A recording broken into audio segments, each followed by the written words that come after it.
We'll go ahead. All right, good afternoon, ladies and gentlemen, and glad to have everybody here. Before we get started, I'm going to stand for a moment of silence, follow that by the Pledge of Allegiance, and anyone who would like to join me, please feel free to do so.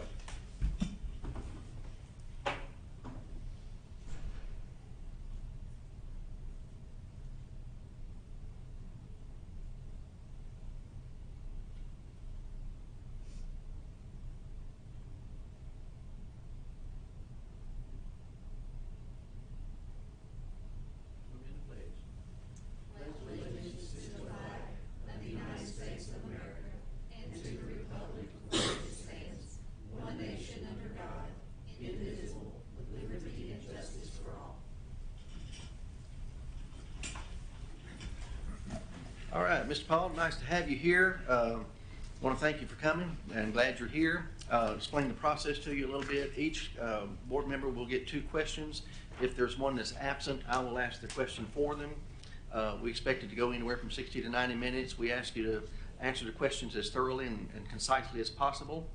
And with that being said, I'll start the first one off by this. Give us a brief description of your background and why you're interested in the director of schools position in Sumner County.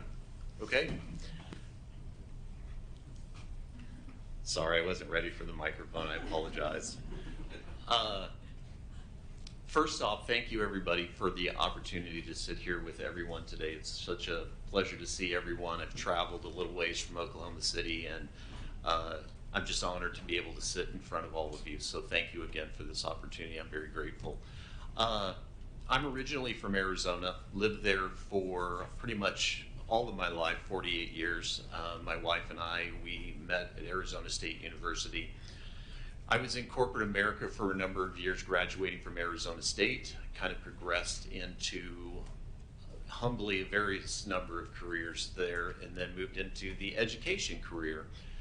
And when I made the transition to education in 2001, I progressed my understanding and my first years of teaching, and I always use those to reflect and progress me into becoming a department chair. When I got my master's degree while I was in corporate America, it pushed me to also want to get into administration. So as a department chair for a high school, as a department chair for a middle school, I was also the administrative intern, the dean of student. Progressing my career, when I wanted to get more into that administrative role is the reason why I went after and made the decision to get a doctorate degree. I progressed my career. We moved to Colorado. We wanted a new opportunity living in Arizona for a long time. Got to know so many different things about a completely different system of education. And was there for a few years, and the opportunity in Oklahoma City Public Schools came about as my current position, the curriculum coordinator for secondary math. And just the development over my lifetime of skills of being able to communicate effectively, being able to listen to what people are really saying to me, and being able to ask specific questions to respond to those, really has developed my mindset in my life to be able to address needs that people and students and teachers and district administrators and site administrators have. So with a culmination of all of that, my wife, Christy, and I, our youngest daughter is being recruited in women's soccer, and she is being heavily recruited in Tennessee and also in Kentucky as well. And the opportunity presented itself, and we've always kind of been, my wife Christy and I share 4 children. Avery's our youngest, and we've always kind of been proximity around there, and the interest in the position was there, and that's what prompted me to apply for the position here. All right, thank you. And our first question will come from Ms. Hayes. Thank you, Chairman Brewer. Welcome to Sumner County. Thank you. Dr. Scott Paul. How can you bring together a diverse, talented group of individuals to form an effective team? Okay. That is a great question. It's not easy, but the steps that I would take that I've used in my current position is first, as I stated a little bit earlier, is to listen. Listen to what all stakeholders' concerns are. What is it that you're troubled with? What is it that you like? What is it that you want to change? What is it that you want to influence? What is it that you want to impact ultimately for students inside of your classroom? I want to listen to hear what they have to say. I want to be able to provide opposing views as kind of a, so to speak, devil's advocate type piece, because I always want to challenge our teachers to think beyond the one position that they're taking. I want them to develop, grow that open mindset. And with the teams that I have created, I want them, if we're making organizational change, I want them to be part of that change. I want them to have buy-in. I want them to be able to be a contributor to that particular piece. Specifically in a small scope, just alone providing the curriculum that we support our math teachers in, let's just say a middle school setting, those weren't just created by myself. Those were created from teachers that had concerns, teachers that had wants, teachers that wanted to get involved and grow themselves as teachers, and we created resources together. Now it has more impact inside of the classroom, and that's how I would do it. I would get collectively those individuals and groups to be able to support that bigger ultimate goal and have them contribute to it. Thank you. All right, next question, Mr. Lancaster. Thank you, Dr. Paul, for being here today. Thank you. So, got a two-part question. Always try to warn you on that one. So, Thank you. first part, what are your ideas towards ensuring that teachers are not only supported, but appreciated from the highest level of leadership? And the follow-up with that is, how might you ensure that you are receiving truthful, honest feedback from those on the front lines? Okay. Can I answer the second question first, if that's acceptable? I think the second question to me is more important than the first one, in my opinion. And I say that because the only way to get true and honest and empirical answers and responses and thoughts and idea is to build relationships with every stakeholder, teachers, students, district administrators, site administrators.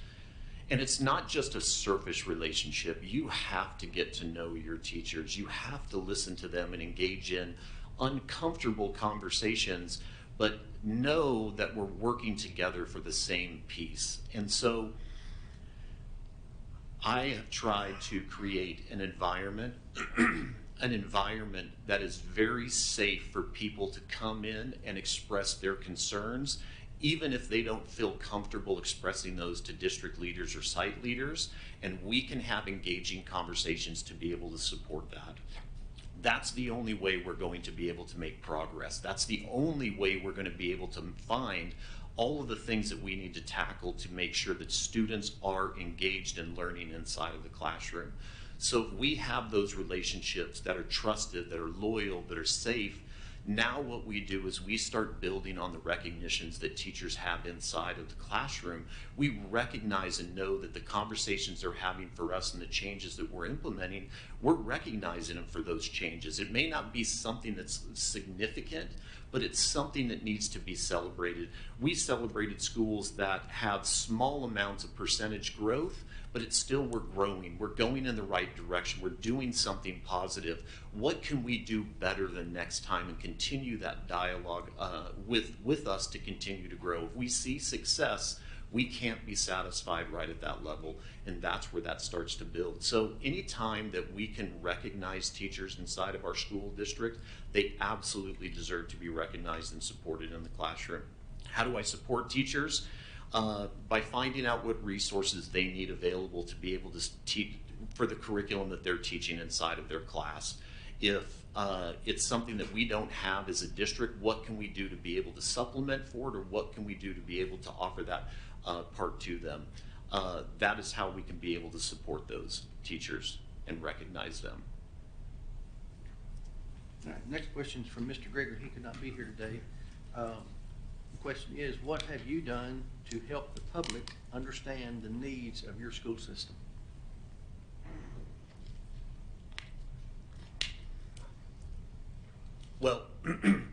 Community involvement is very critical. It is the way that we kind of exist inside of neighborhoods. It's the way that they kind of are proud of their neighborhoods by the schools that are represented inside of there. I've always invited the community members into our schools and opportunities for growth when we have decisions that are being made. I can think of a specific instance that we had, our PTO had a number of parents that were very boisterous. They were very not so positive about the changes that were going on inside of the district. And so they had community voice because of different associations that they were associated with.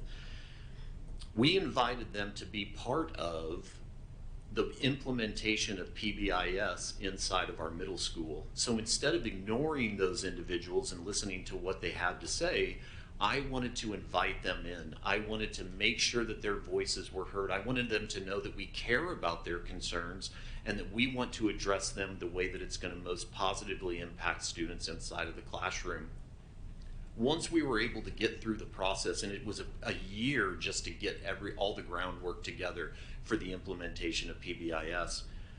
But over the course of that year, we started building better relationships with those parents and those individuals. We started listening to their concerns, and then they started to understand that from a school standpoint and a district standpoint, that some of their concerns we had no control of, but they thought that we did. And so from my experience inside of education, one of the biggest things that we lack is the communication piece.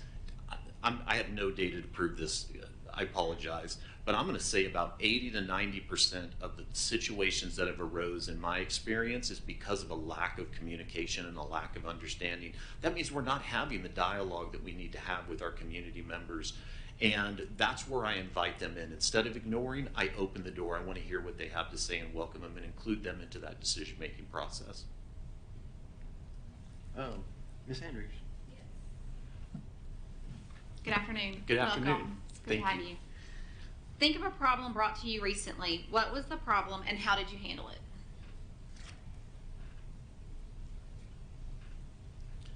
Well, I don't know which one to choose. So here's a big one. Here's a big one that we have. Inside of our school district, we have various levels of leadership, and those leadership levels differ in thoughts and opinions, kind of similar to like the community of having a different opinion. We are focusing and targeting more next year on common formative assessments or CFAs inside of the classroom and possibly removing our interim benchmark assessments to have more empirical data to match up to what we can do better targeted instruction inside of our classrooms. District leaders feel that we have to and mandatorily need to remain with our interim benchmark assessments. We use NWEA as well. So we have that particular device that we would be able to use. They don't have solid backing as to what data they're getting from that benchmark assessment and how it applies to the resources that are created inside of the school district, yet they're still very connected to it. And so the trouble is, and in my opinion, I believe that common formative assessments are a very essential avenue to get quicker data to be able to give better first tier 1 level of instruction in a classroom. It also gives us the ability to not grow teachers better, but it's also, excuse me, let me rephrase that. It's also a way to be able to support teachers better. It's also a way to know that if Scott needed a tier 2 level of intervention inside of the classroom, to be able to get him into the appropriate and necessary avenues to support him. We've had a lot of dialogue around that. So we did a test at a school, and we did it over the course of this last school year. And sometimes the conversations of saying I'm right compared to you're right aren't the best ways. And sometimes I want to take a step back and respect others' decisions, but I also have to voice what my concern would be in that particular moment.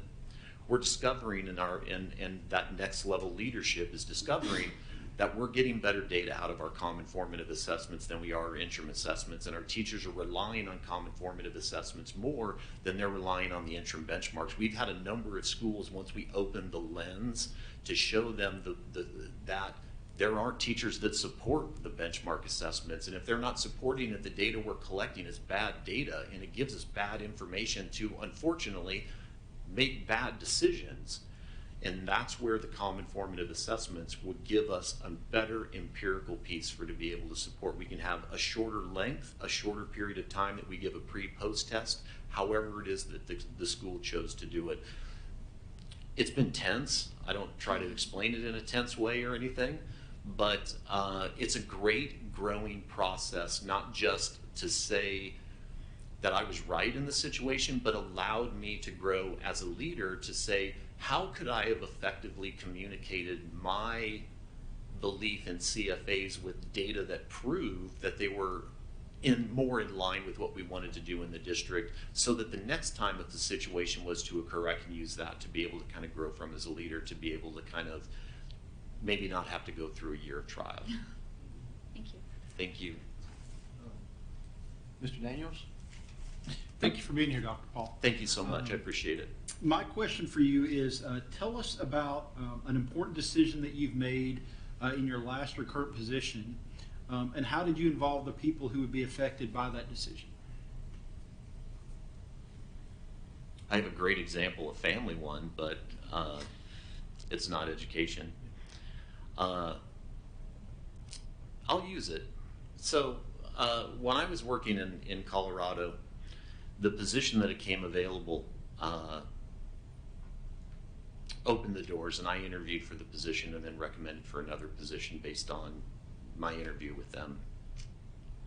Ultimately, I accepted the position later on, but the real trouble came in is 2 of my kids were seniors in high school. And so what do we do? Do we move somebody or a student out of their senior year at high school? Do we leave them in the same spot that they are and continue? There was a lot of dialogue that went on to it, and the more that I explain it to you, it's probably not the best response, but I'll give you one. I ended up moving to Oklahoma by myself, and my family came and visited me, and we supported each other. And this was actually in October of 2019. So fast forward 6 months from there, guess what? We all went on lockdown with COVID. So now the decision came about is now I'm back home in Colorado. And now school is an issue, because that's where we went to online learning, and how are we going to be able to get resources and lessons up for teachers? That was a major issue. So here's what I did. Over the course of my short period of time that I was in Oklahoma City Public Schools, I was at a number of schools and met with many department chairs, many site leaders, and tried to build relationships, just like I say how important they are. I don't say it to brag, but my success from that was, the trouble was putting curriculum together for students online for teachers that are not prepared to put curriculum online at the particular time. There was so much anxiety. I was able to get a number of grade level teachers to say, yes, I want to be a contributor to build these lessons and be able to put them online. My trouble was I didn't understand it as well. I've taken a number of online classes, as I'm sure a number of you have taken online classes. It's a completely different learning process as an adult as it is to a young adult. And we had to match up the best way that we possibly could. And we discovered so many resources and so many things that we use today online that we can support our higher learning to, if we had a snow day, that it's more impactful than just students and crossing your fingers that they lie in there. So I fall back on the question, what is a difficult situation? I think the difficult situation is how do you react to something that you didn't see coming? And I think that's where you rely on the relationships and the expertise of the people that you work with to be able to build that focus as we continue to move forward. And I think that it comes that way with dialogue and conversation and understanding. Thank you very much. I hope that answers your question. I apologize. Yes, sir, it does. Thank you very much. Ms. Hawkins? Good afternoon. Hi. This is also kind of a two-part question. Okay. Two sentences. Describe a significant change you initiated in your district or school, and tell us what evidence you have to show it was a positive change. How did you build support for that change, even in the face of opposition? Okay. I kind of alluded to it a little bit earlier. It's a good example. It's not a recent example. I have recent examples, but with the implementation of PBIS, the school that I was currently at, Kokopah Middle School in Scottsdale, there was a lot of teachers that had a lack of respect for administration because they would behavior wasn't getting taken care of. There was a lot of issues that were going on at the school site. As part of my administrative internship, I was asked by the principal to be the administrative lead for the PBIS team. I went to training with CORE, I think it is. I don't remember. I apologize. It's been a little while. And then I was to approach it any way that I thought that would be the best way to make it implemented inside of Kokopah Middle School. So when I looked into what would be the best way to approach it is not just choose the people that I want to have on the committee. I looked at it from the people that I wanted to get the biggest impact out of on this particular committee. And it doesn't have anything to do with like or dislike, but the parent that I referred to a little bit earlier, or some parents that I referred to a little bit earlier, the ones that were really wanting to not look at the positivity of things going inside of the school. I met with them individually, or personally, both of them at the same time, and then individually, to say, I want you to be part of our committee. We're going to build PBIS inside of our school. We're going to work on the mental health capacity of it all. We have the RTI stuff set up and kind of going. We're lacking the behavioral and the support in that manner. From the training that I received and the people that I had site administrators. I had a grade level representative. I had a representative from the office staff, the library staff, the cafeteria staff. All stakeholders were involved into this decision-making process because it didn't just impact me or it didn't impact the people that are in the office. It impacted every student in every area that they went inside of the school district or inside of our school. And that's where I think that we have to make sure that we're getting those people on board. So we collectively, over the course of a year, we've met what is it that we see as a minor offense? What is a major offense? How do we report these offenses that go on in the classroom? How do we communicate to parent or guardian that things are going on inside of the classroom? We even had dialogue as to what it looks like and went through role playing to make sure that teachers were trained to use a common language so that we were all on the same page. Ms. Hawkins, if a student was in your class, then you may say it differently, but the words and the vocabulary that you use would be the same that it would be in my classroom. And every representative here today, that consistency piece has never been in existence inside of our school district. And now when we started having behavior issues inside of Kokopah Middle School, we had documentation, not just from one issue, but a number of issues as to see when we officially wrote a referral to go to the office. And once a referral went to the office, it was like we already had systems in place as to what the discipline would be based on the situation that the student was. What happened with the student? So if a student in an extreme situation got into a fight or had some drug paraphernalia or something, those are dig your heels in. This is what you have to do with those particular instances. But talking back to a teacher, getting into a fight, what led up to the fight? Not that they fought. We understand that that's a wrong situation to happen, but what led up to that we could have prevented? And that's where we started looking at things like teachers coming out into the classroom, teachers communicating with students in pathways that walk by. We dotted every I and crossed every T to make sure that it was the best program that we could possibly implement. I just happened to be the leader to it. I had such a great team that was put together, and I'm very proud to say today that that program is farther developed than what I developed it as today. So it just evolved over the period of time, and it's still in existence today, and the behavior is down at the school, fights are down at the school. I have a number of friends that I have that still teach at Cocopah Middle School, and just the positivity that they see out of the students. Don't get me wrong, they still have issues, but we at least put it in a much better spot at that particular time, and I would say that's probably one of the impactful things that I've done. Thank you. Mr. Lancaster?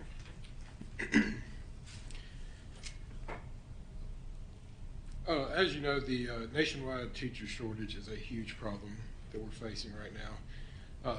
How have you or how would you address teacher satisfaction and attempt to maximize teacher retention? Okay. We have the same issue in Oklahoma.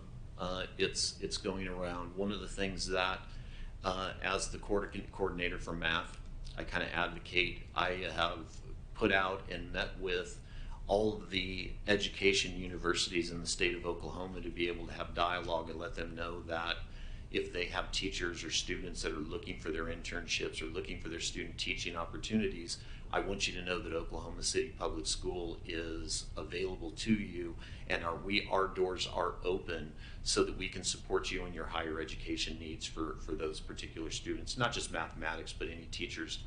So I want to build that vertical alignment. I want to build that connection to better match students coming out of college and universities to give them the opportunities to be able to have that position available to them.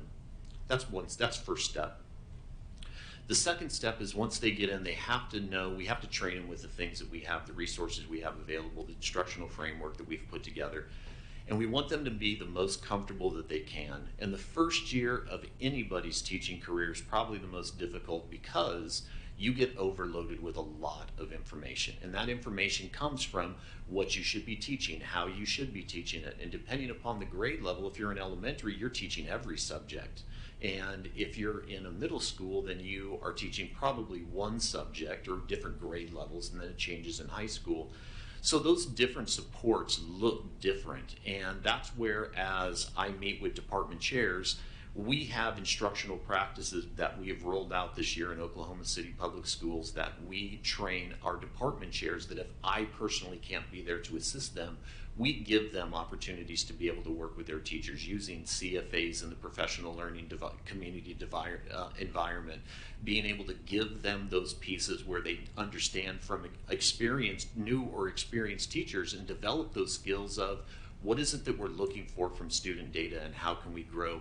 We want to make everything that they can for that introductory period of time as easy as we possibly can. We work on class management skills. We have professional development opportunities that we create for our new teachers, not just traditionally certified, our alt ed and our emergency certified teachers.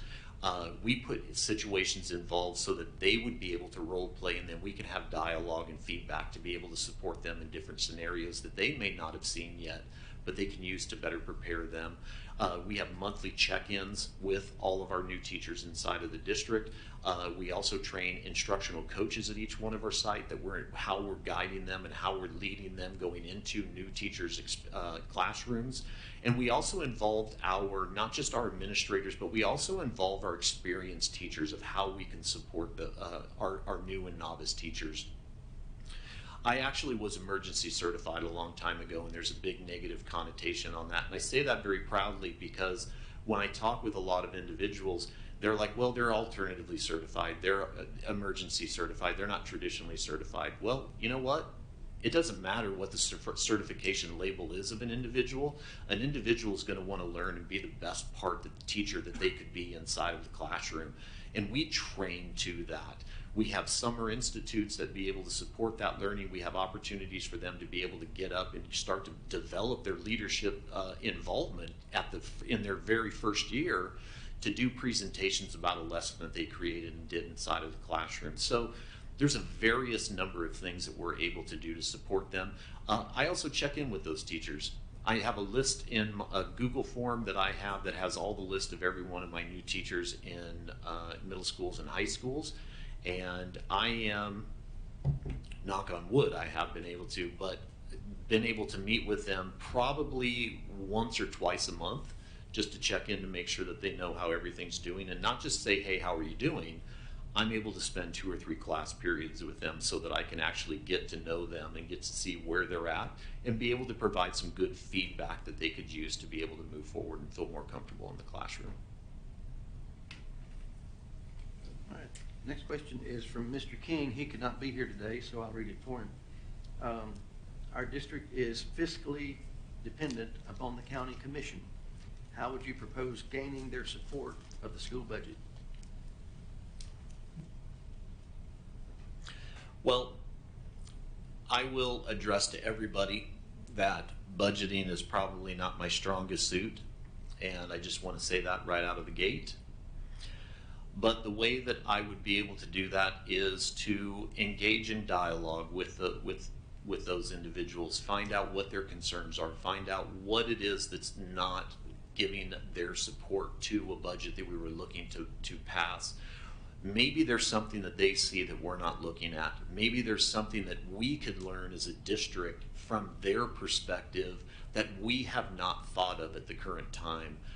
Just like I said a little bit earlier, we have to bring in the people that are saying no's, no's, no's to us and giving us opposition to find out what the opposition is. And as I stated earlier, about 80 to 90% of our trouble is lack of communication. And maybe there's something in there that we're communicating the wrong way and they don't see the benefit of. Maybe there's something that we're not clear on that we haven't explained to them. And then just again, like I said before, listening to what their oppositions were.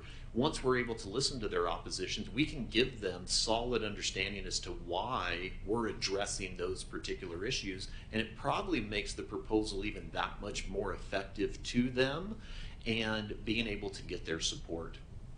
I think that's one-fold.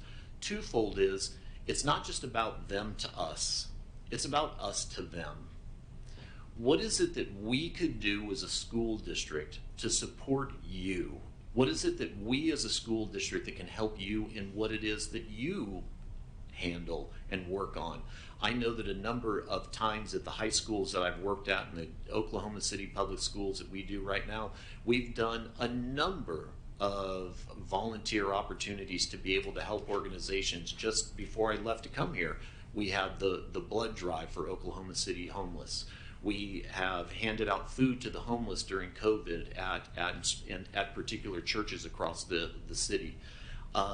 We have to get out there and develop those relationships to be able to do that. It's twofold.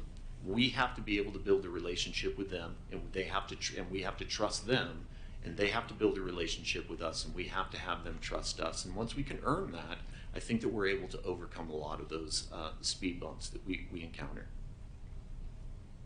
Thank you. Ms. Thank you. Hayes? Oh, I'm sorry, did you have some? Nope, you're good. Thank you. Ms. Hayes? Yes, thank you, Chairman Brewer. Explain how you would develop a school system budget. How would you propose gaining the support? Excuse me. I just got this new prescription. It is really my bifocals. Explain how you would develop a school system budget and tell us who you would involve and how you would involve them. Okay. So my first perspective on a school budget is I would look at it first and foremost at teachers, because teachers are ultimately a district's resource, and we have to make sure that they are taken care of. We have to make sure that they are supported. We have to make sure that they are, in all necessary terms, financially okay with the job that they're doing. We have to make sure that we're addressing those issues. Another part is we have to start looking at the student enrollment at each one of our particular schools. Where are we at? What funds do we have available, and how do we disperse those to the different schools and the different sites? And that breaks down what we would be able to do for our guests. I call them FTEs, and FTEs are our full-time employees. How many FTEs are we going to have at a particular site? That changes from elementary to middle school to high school, and it looks different. and we have to be able to look at it from that lens as well.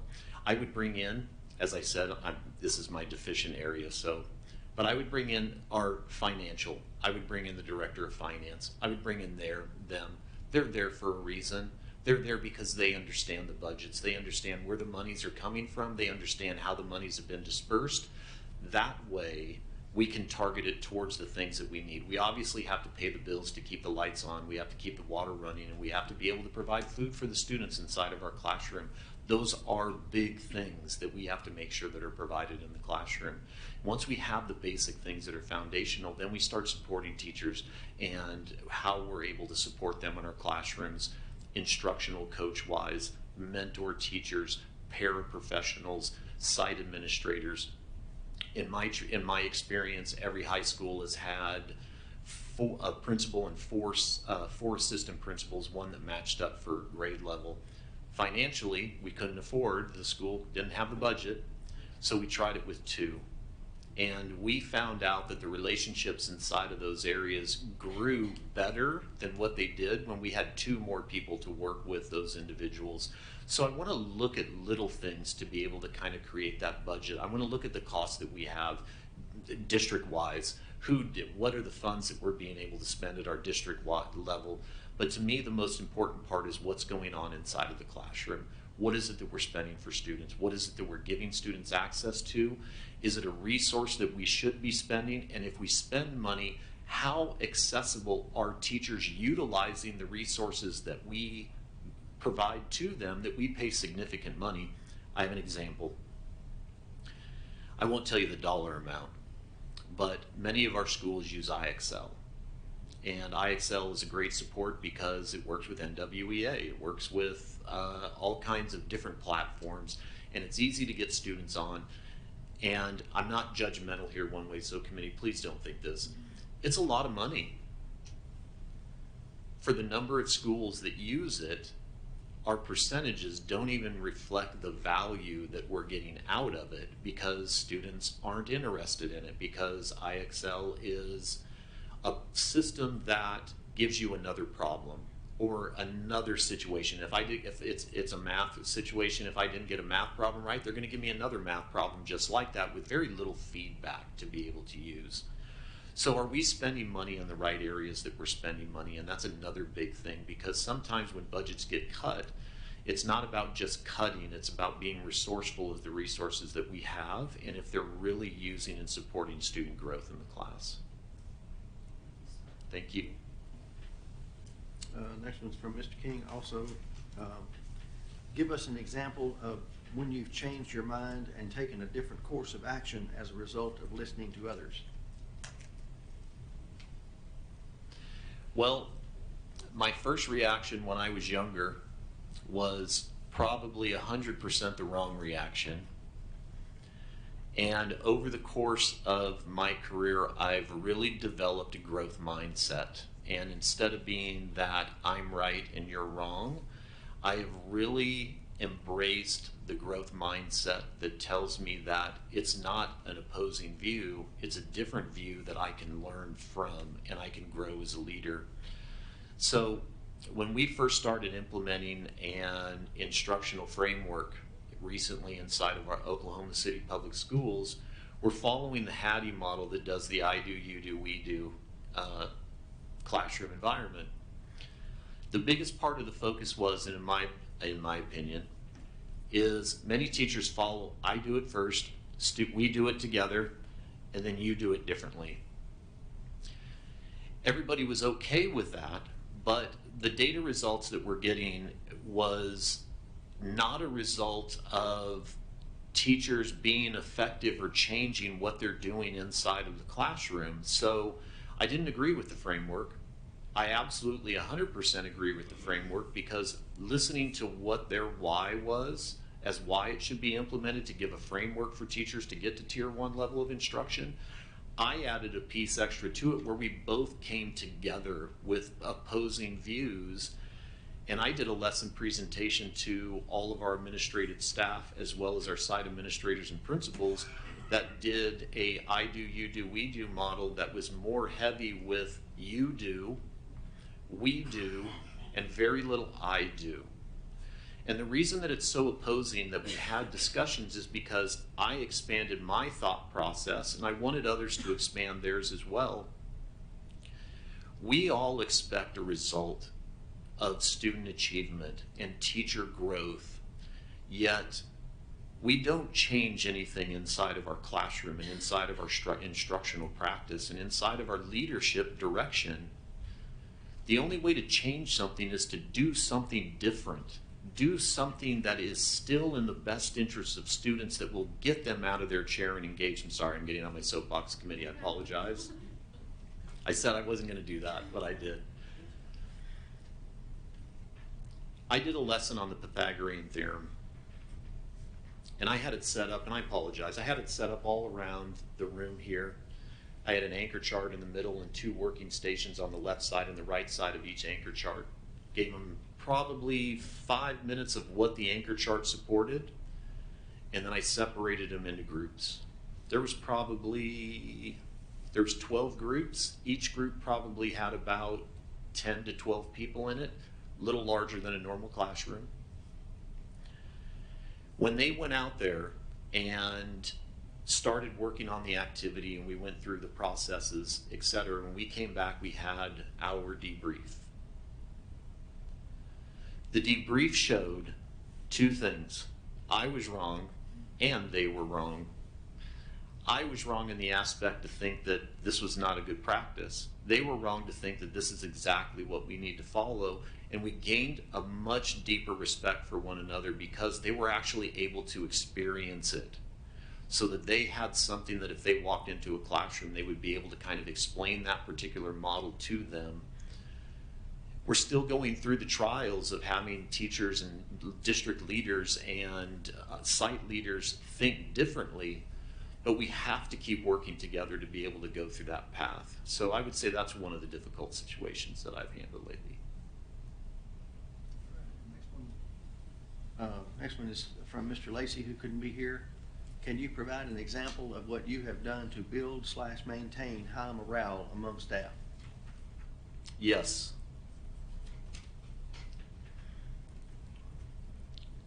The one thing that I've done over the past 4 years in Oklahoma City Public Schools is I've prided myself on communicating with department chairs, communicating with site leaders and instructional coaches.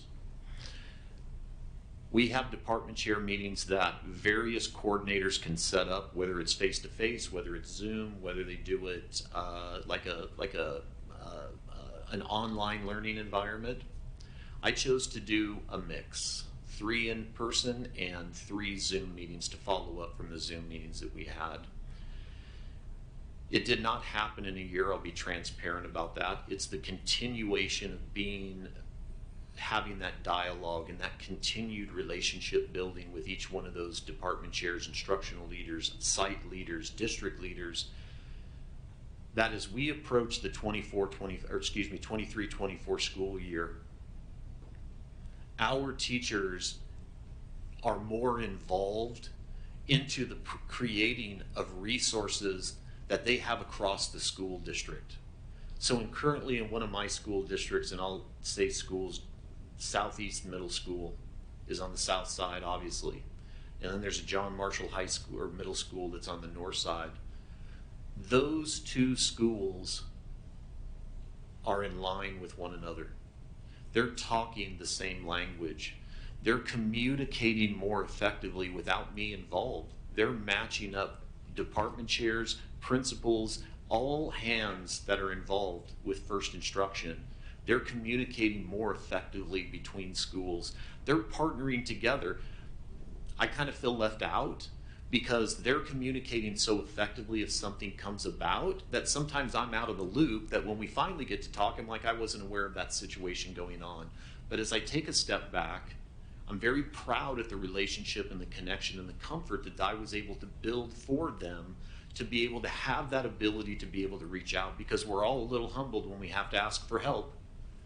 But you know, when it comes to do with student learning and student engagement in the classroom, there's no way that anybody that I've been associated with anymore is afraid to ask for help, because we're all there to support. Mr. Graham? Dr. Paul, thank you for coming. We appreciate you traveling so far to be with us today. Josh, I can't thank you enough for everything. Good enough. What steps would you take to ensure academic success? The first thing that I would do is, being new to Sumner County, is I would like to know what's the nature of it right now. Where is it at? What is the current level of learning going on right now? I have done a little bit of research, and I see online, I see an academic grade, I see a teacher grade, I see proficiency in reading, and I see proficiency in math, and I see a gap. So I want to get the current state of where everything is at. Where is it that we want to move the dial? My biggest thing that I would say is, from some research that I found online, A- for academics, B+ for teachers, and I'm just going to leave it as those as a grade. And I don't know the matrices that's put into that particular piece. But the proficiency rate in reading is 44%, and the proficiency in mathematics is 55%.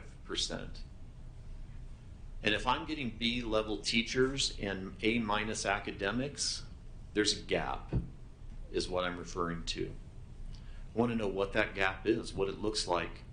As I stated a little bit earlier, it looks different at elementary than it does in middle school, than it does in high school.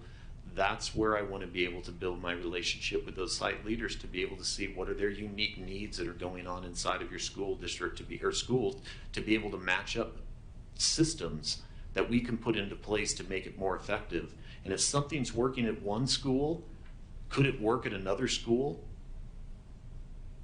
I work with inner city students that the majority of them want to go into work with their parent or guardian. They want to go into the military, or they want to go to a trade school. One of the things that I absolutely can tell you right here, and I'm not against it, but we're pushing ACT and SAT test scores on them because it's a high school report card. But yet this individual that's going in the military, it's more important for them to take the ASVAB test.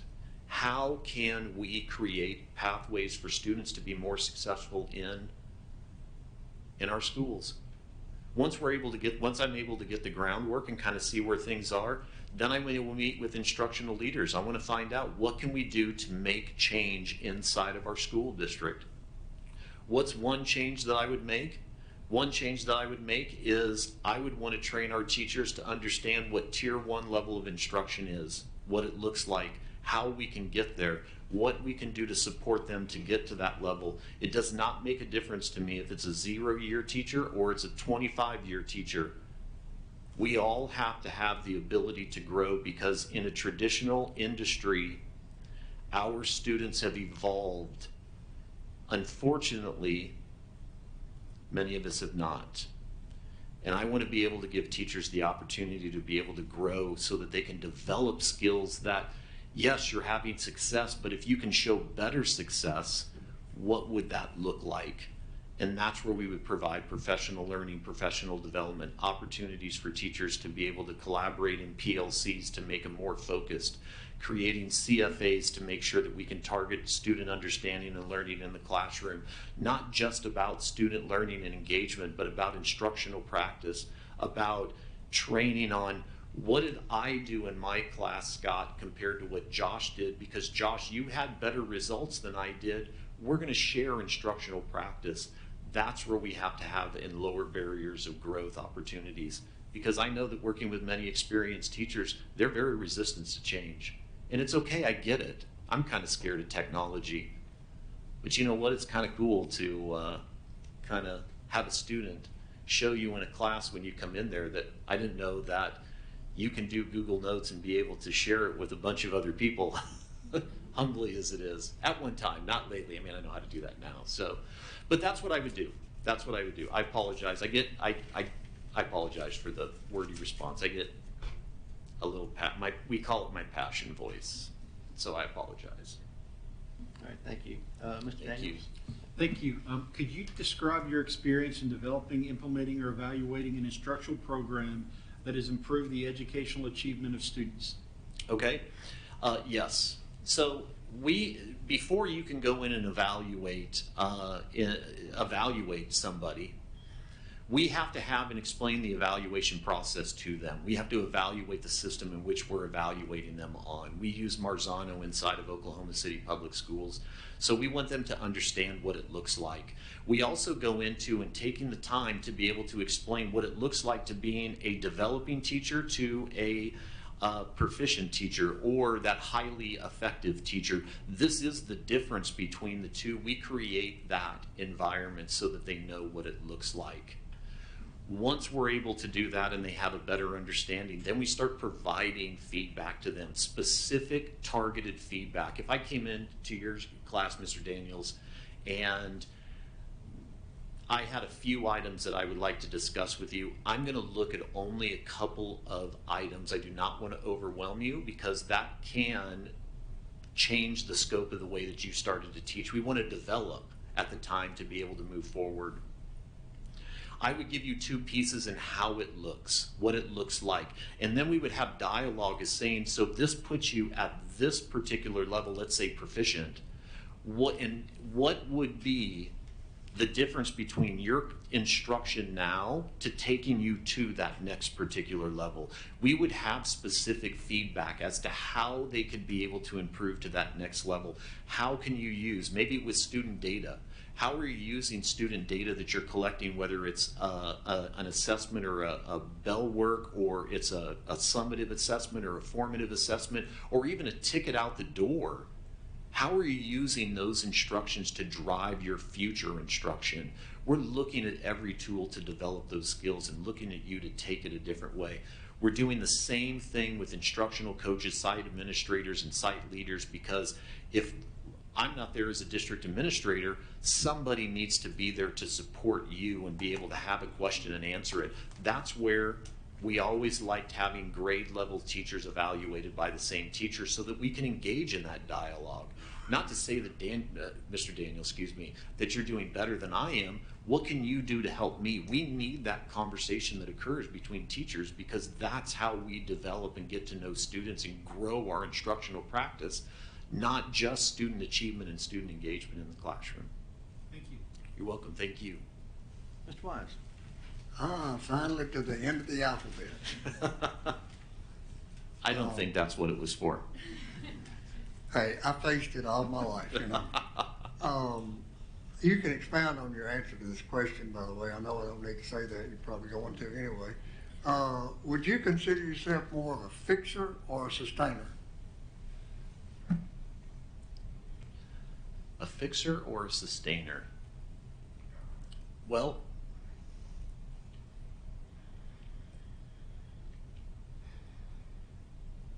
I'm going to have to lean towards the side of a fixer, because as I stated a little bit before, we're in a traditional industry. We're doing a lot of traditional things, expecting a different result, and we're not seeing those. There's a lot of things that need to get fixed.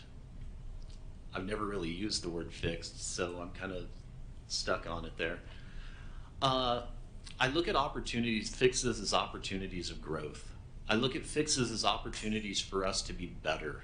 I look at opportunities for us to do something different and go in a pathway that we've never even thought of before. I remember talking to my professional learning team, and they asked me the question is why I went after my doctorate degree. And one of the things that I said that I can't tell you I can't give you the feeling of what it's like, but a long time ago when I started getting into the program, it was really hard and it was difficult, as it should be. But what it also started doing is developing the way that I started to approach things, the way that my mindset is. And I said this corny site, and it's been said on my district a lot of times, so I want to share it with you. It opened up doors inside my mind that I didn't even know that were there to open up. And it gave me a light that said, wow, I never knew that we could take this approach and show such great success.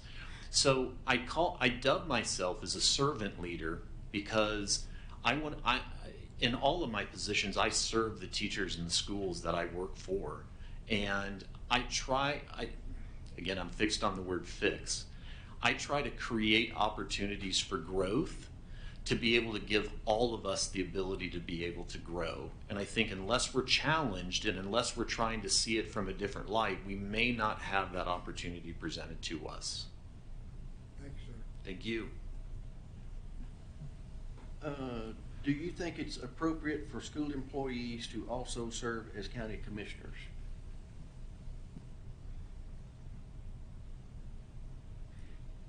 Yes, I do.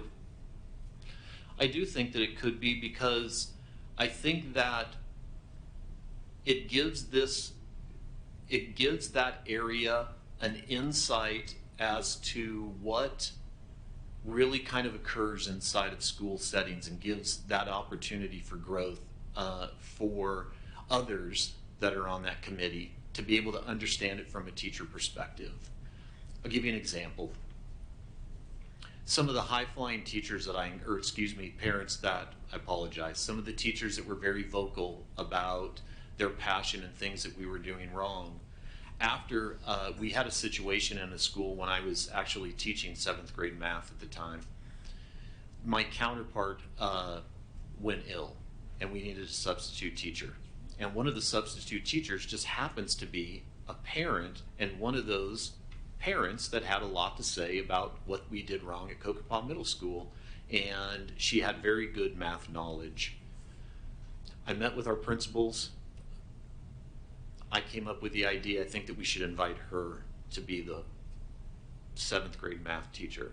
They were against it, because that's not going to be any better for them with the voice that they're using kind of against our school. I don't like the against thing, but that's the word that was used to me. And I looked at my principal and I said, "Susan, do you trust me?" And she said, "Scott, yes, I do." And I said, "I'm asking you to do this for me, because in the end, it's going to work." And she goes, "Okay." And so I had the conversation with this parent. And I worked with that parent because she's taught before, but a vast number of years, and been a stay-at-home mom for a more number of years. 1 month, 30 days after she started, she came into my classroom and she said, "I had absolutely no idea this is all the stuff that you had to take care of as a classroom teacher." She goes, "My perspective has changed."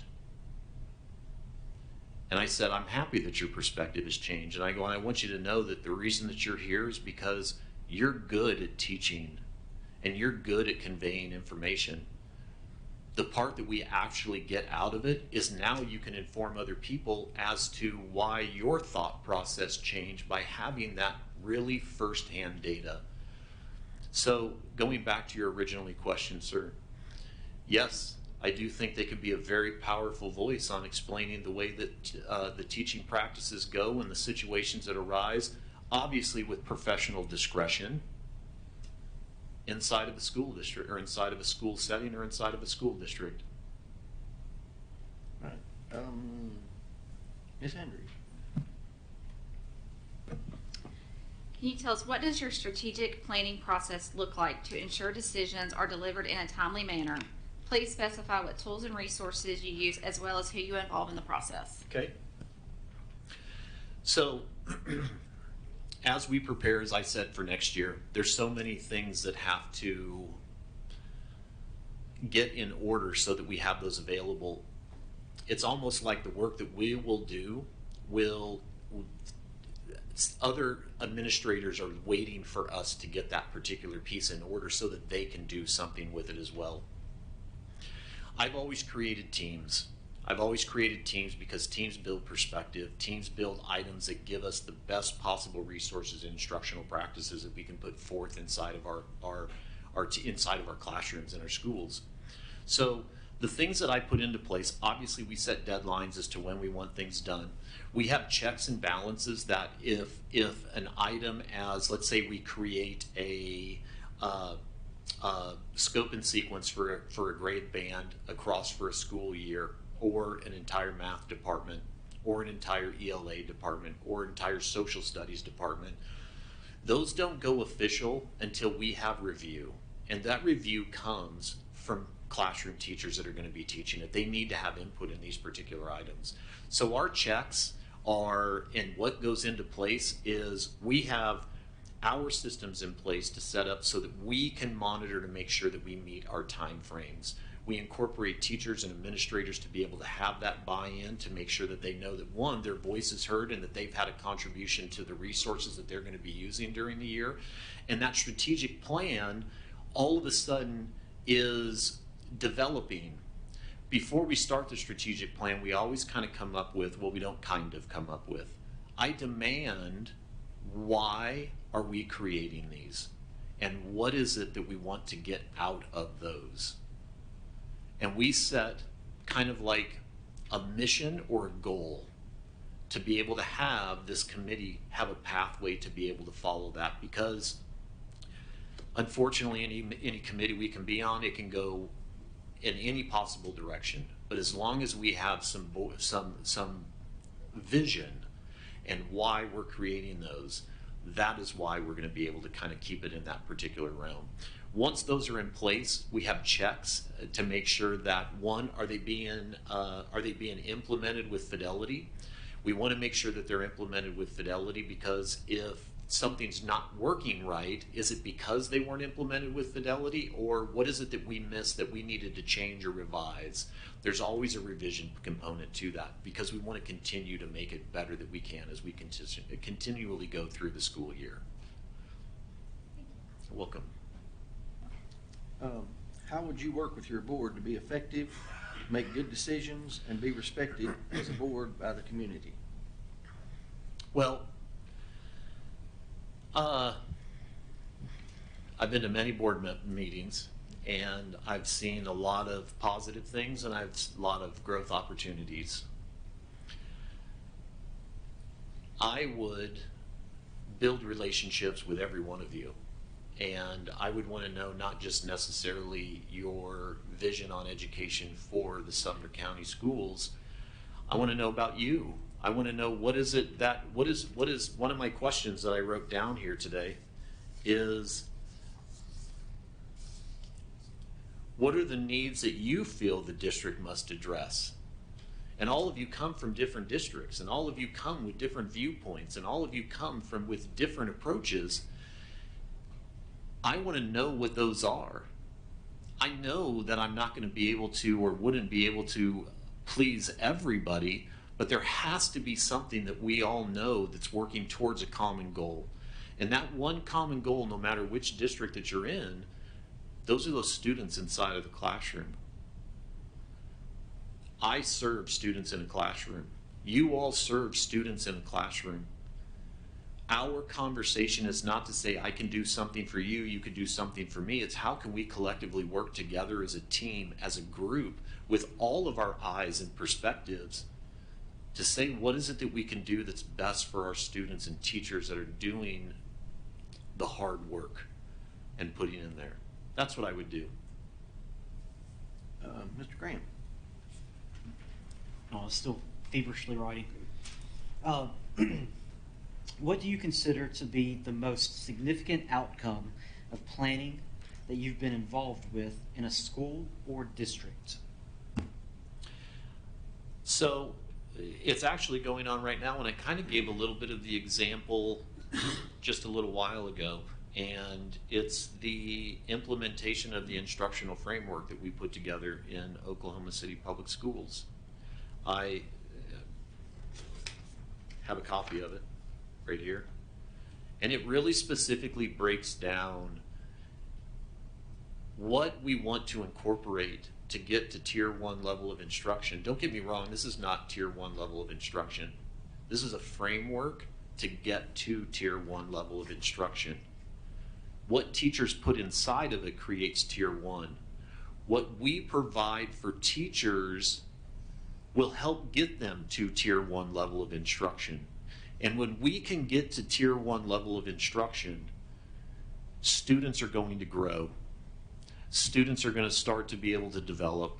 Students are going to be excited to come and sit in a classroom.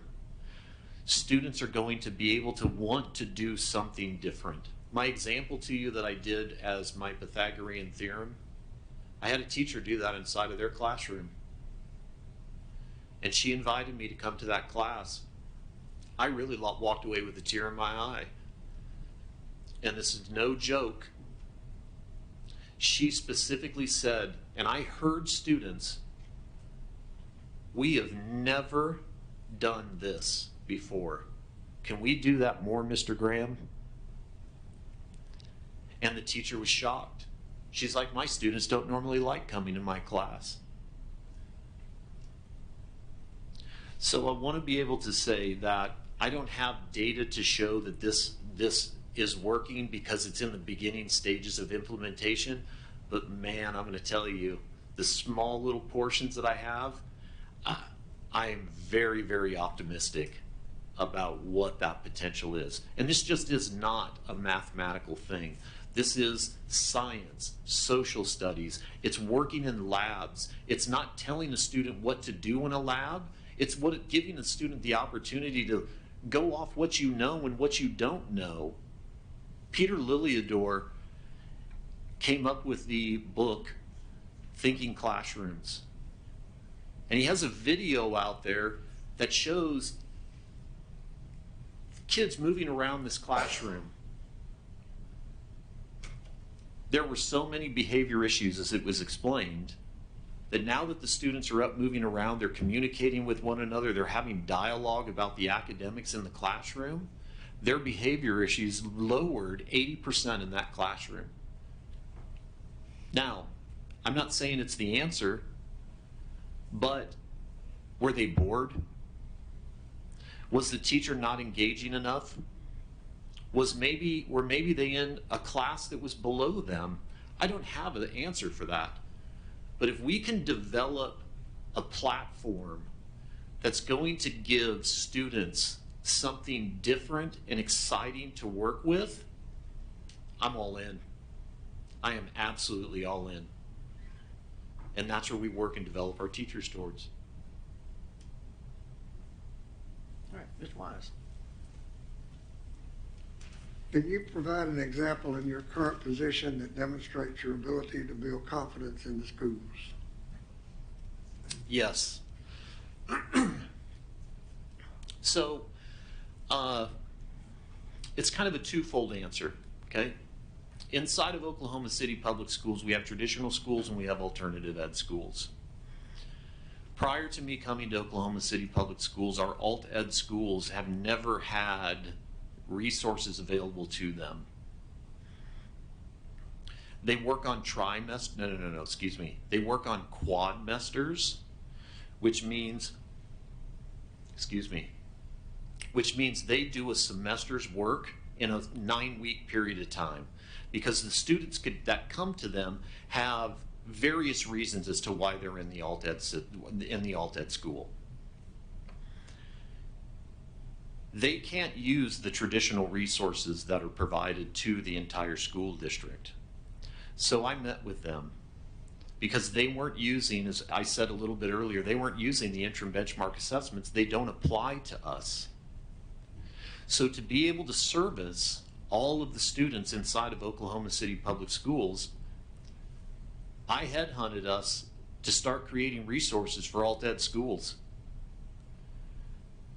So we have curriculum put together in quadmesters for Algebra 1, Algebra 2, Geometry, 6th grade to 8th grade pre-algebra.